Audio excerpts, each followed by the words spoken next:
നെല്ലിനെ സംബന്ധിച്ചിടത്തോളം വളപ്രയോഗം എന്ന് പറയുന്നത് വളരെ പ്രധാനപ്പെട്ട ഒരു പരിചരണ മുറയാണ്.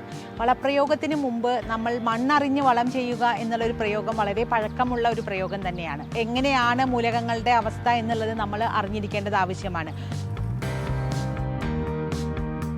അപ്പോൾ എപ്പോഴും വളപ്രയോഗം നടത്തുന്നത് ഒരു സോയിൽ ടെസ്റ്റിനെ ബേസ് ചെയ്തിട്ടാകുമ്പോൾ അത് വളരെയധികം പ്രയോജനമുള്ള ഒരു കാര്യമായിരിക്കും. നെൽപ്പാടങ്ങളിൽ കാണപ്പെടുന്ന മണ്ണ് വളരെയധികം അമ്ലത്വം കൂടുതലുള്ള മണ്ണാണ്. അപ്പോൾ അമ്ലത്വം കുറയ്ക്കുന്നതിനുള്ള നടപടികൾ സ്വീകരിച്ചതിന് ശേഷമേ നമ്മൾ വളപ്രയോഗത്തിലേക്ക് പോകാനായിട്ട് പാടുള്ളൂ. അപ്പോൾ അമ്ലത്വം കുറയ്ക്കാനായിട്ട് നമുക്ക് ചെയ്യാവുന്ന ഒരു പരിചരണ മുറ എന്ന് പറയുന്നത് കുമ്മായം ഇടുക എന്നുള്ളത് തന്നെയാണ്. അപ്പോൾ കുമ്മായം ഇടുന്നതിന് നമ്മൾ 2-3 കാര്യങ്ങളാണ് അതിൽ ശ്രദ്ധിക്കേണ്ടത്. വെള്ളം നല്ലപോലെ കയറ്റി നിർത്തിയതിന് ശേഷം കുമ്മായം ഇടുക. 2 ദിവസം കഴിഞ്ഞതിന് ശേഷം കുമ്മായം ആ വെള്ളവുമായി അലിഞ്ഞു ചേരുന്നത് കൊണ്ട് തന്നെ ആ പുളിവെള്ളം നമ്മൾ കളഞ്ഞതിന് ശേഷം വേണം നമ്മൾ ഒരു വളപ്രയോഗത്തിലേക്ക് നമ്മൾ പോകാനായിട്ട്. കുമ്മായവും വളപ്രയോഗവും തമ്മിൽ ഏകദേശം ഒരാഴ്ചയുടെ ഗ്യാപ്പ് ഉണ്ടായിരിക്കേണ്ടത് വളരെ അത്യാവശ്യമായ ഒരു കാര്യമാണ്.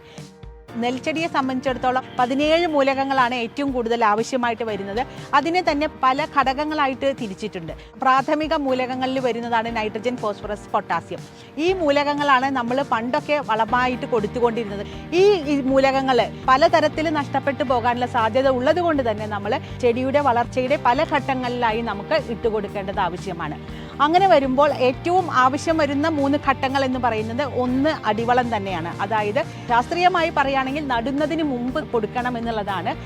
ചെടികൾ നെൽമണിയിൽ നിന്നുള്ള മൂലകങ്ങൾ അല്ലെങ്കിൽ ഭക്ഷണം ഉപയോഗിച്ച് ജീവിക്കുന്നത് കൊണ്ട് തന്നെ 14 ദിവസത്തിനുള്ളിൽ, അതിപ്പോൾ നാടാണെന്നുണ്ടെങ്കിൽ നട്ട ഒരു 7 ദിവസത്തിനുള്ളിൽ, അല്ലെങ്കിൽ വിതയാണെന്നുണ്ടെങ്കിൽ വിതച്ച് 14 ദിവസത്തിനുള്ളിൽ നമ്മൾ ആദ്യത്തെ വളപ്രയോഗം, അതായത് അടിവള പ്രയോഗം, കുമ്മായ പ്രയോഗത്തിന് ശേഷം നമ്മൾ കൊടുക്കേണ്ടത് ആവശ്യമാണ്.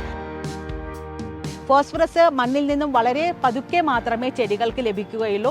അതുകൊണ്ട് തന്നെ ഫോസ്ഫറസ് വളങ്ങൾ എപ്പോഴും അടിവളമായി തന്നെ ഉപയോഗിക്കണം. രണ്ടാമത്തെ വളപ്രയോഗം 30-35 ദിവസത്തിനുള്ളിലാണ് സാധാരണഗതിയിൽ ഈ ചിനപ്പ് പൊട്ടുന്ന സമയം വരുന്നത്. ആ സമയത്താണ് നമ്മൾ രണ്ടാമത്തെ വളപ്രയോഗം ചെയ്യേണ്ടതുള്ളത്. മൂന്നാമത്തെ വളപ്രയോഗം എന്ന് പറയുന്നത് അടിക്കണ പരുവം എന്ന് പറയുന്നതാണ്.